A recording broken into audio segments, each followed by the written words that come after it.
But I don't care about that either. None of that's important. I'm happy to go on that show at any time and debate these issues. But after that, I don't care about any of this. Honestly, it's a waste of my time. Sam Seder is setting the record straight on the feud between Cenk Uygur and other progressive hosts like Sam Seder. We're going to take a look at clips from the Majority Report with Sam Seder and Emma Vigeland. I am going to share my thoughts on this as well. This is one that you don't want to miss. Let's check this out together. All right, let's read some IMs. Pokemon Go to Hell. Sam, I'm sure you're going to get a lot of IMs today about Cenk. I think if you haven't seen... I have to laugh at that username. What he had to say about you, you should watch it, but I don't think it needs to be public. TYT seems to be trying to go in a different direction, and criticism should be about their coverage and policy, not about personal disputes. I yesterday did see some clips from, I guess, something that happened like on Thanksgiving or whatnot. I gotta be honest, I don't really care. The last any type of communication I had with Cenk was, I think, like in July. And it was in response to like the, I don't know, fourth or fifth thing that I had seen that I found sort of offensive and wrong. And to be honest with you, I can't remember off the top of my head. I think it was about trans stuff, but it could also have been about, they're chasing that fake Venezuelan story. I don't remember when it was. Maybe that was in the fall, so maybe it was not that. It was probably the trans stuff. And I made it clear to Cenk that he was invited to come on the show, and we can have a debate, we can discuss whatever. I mean, and he made it clear to me that he was not interested in that. He was mad. He was very, very mad about all of it. And I will just say, like, I didn't hear any issue that he had with the stuff that we talk about. He may have issues with me personally. That's fine. I don't care at all. I told him 8 years ago, it was in October, I remember, because I think he was at that conference. And he said, how can I get you and Jimmy to stop fighting? And I'm like, get Jimmy to learn a thing or two about what he's talking about, because he's not. He's the stuff he's saying, he's promoting Peter Thiel for the Supreme Court. He's saying that it doesn't matter who gets to appoint judges. And this is going to be a disaster. And by that point, he was also talking that Hillary Clinton had Parkinson's and that Seth Rich was assassinated by the Clintons. And a little bit of context on this with Sam Seder, if you haven't watched these shows for years. So Jimmy Dore used to actually be a host on the Young Turks. Emma Vigeland of the Majority Report now, she was on the Young Turks at one time as well. I think they were there at about the same time. And Sam was constantly bashing Jimmy Dore and making fun of him and saying that he was an idiot and all these kind of things. And Cenk was defending Jimmy Dore back at that time. Then Jimmy left the Young Turks. He was out completely on his own and then started going on shows like Tucker Carlson when Tucker Carlson was on Fox News, and he made this kind of switch to the right to a degree where he was wanting to work with these different right-wing figures. And then Jimmy Dore was bashing the Young Turks and these other progressive hosts. And now the same thing seems to be happening with Cenk and Anna, where they are now reaching out to these right-wing outlets and bashing these other progressive hosts the same way that Jimmy Dore did several years ago. Now Cenk is mad and saying he's the only person who actually represents the left, and these other hosts like Sam Seder are grifters. My attitude was like, you could criticize Hillary Clinton, and you should, but when you promote right-wing memes like that, you are doing a disservice. It doesn't matter the other stuff you're talking about. You're basically promoting right-wing memes. and narratives and whatnot. If within your coverage, right, for Jimmy, even if you bake in some plausible deniability. I mean, I've always maintained that what you cover is just as important. Well, that's what editorial. That's the right. Editorial decisions editorial you make. discretion, right? So, like, in any issues we've had with that Venezuela story, which now has been thoroughly debunked. Any apology about that? None. It doesn't seem to be the case. But like that you know, even if you're saying, okay, you know, there's nuance in this story, it's about what you choose to cover and what you choose to give credibility to, or assign some sort of when you do one story like that. Yes. I mean, yes. Now, you know, TYT was built on a certain amount of sensationalism. That's fine. I think it's helpful. You know, we do, you know, sort of like we have the fun. We have the fun half, and so, you know, that I understand that. But when you promote a right-wing narrative and you focus on a story. And I've told this story about Rush Limbaugh, you know, focusing on, like, I remember this vividly. He was talking about, like, all the enviros are worried about so-called global warming. And he found this story about, like, they put this reflective stuff on a glacier in the Swiss Alps because they wanted, and then as he's reading it, he hadn't read it carefully, but he looked for that one tiny story that he thought would promote a narrative, a false narrative.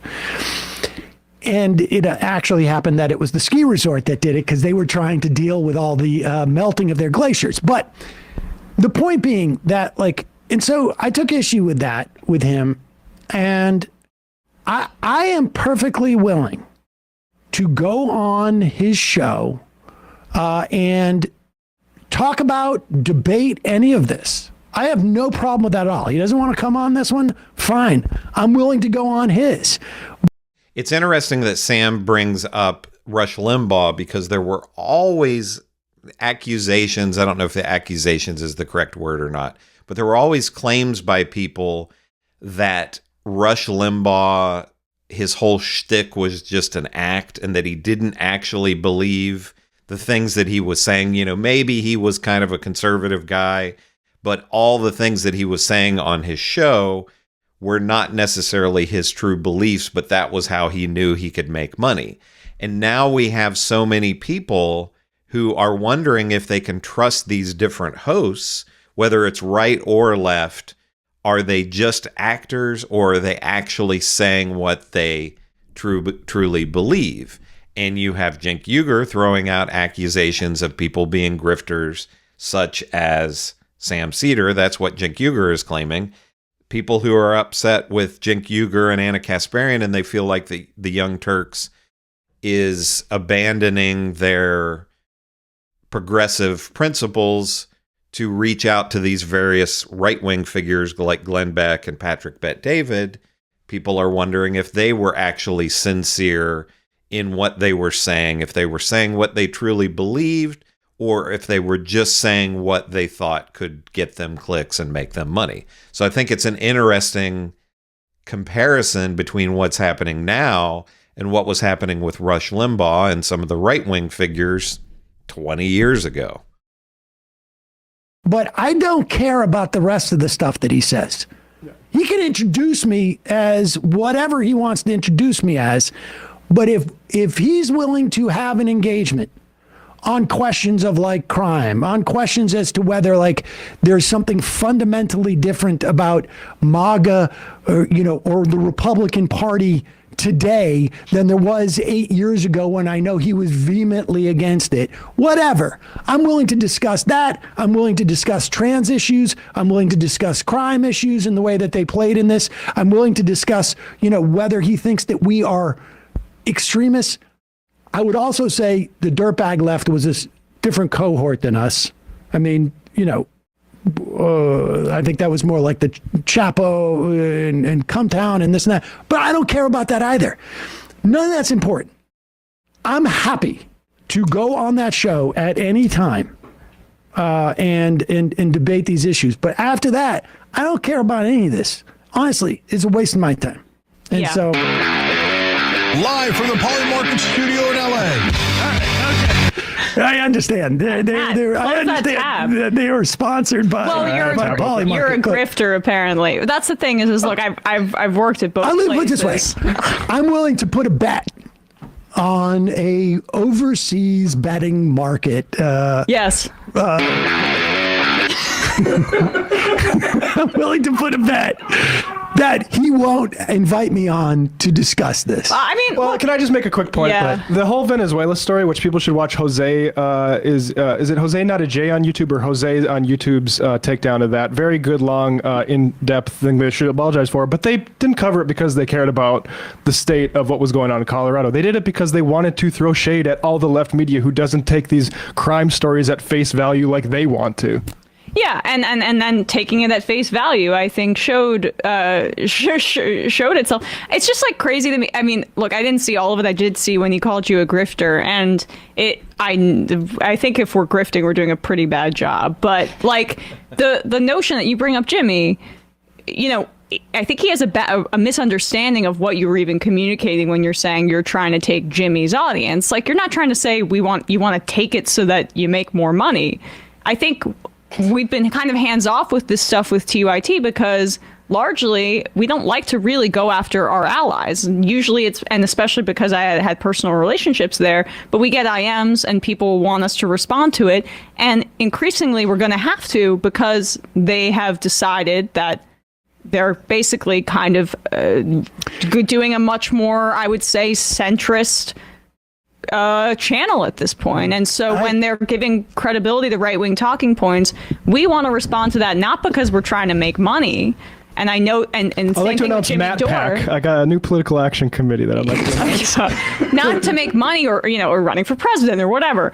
Like, not to do any of that, but to basically try to de-radicalize people by mocking them and by changing their minds. When you were talking about Jimmy, and I know this because we've had these conversations and because we do it with right-wingers, it's because you have to combat these bad ideas head on and try to change people's minds in that regard. And Jimmy has shown himself since that time period, since you had that conversation, to be a grifter in and of himself. And you were right about that.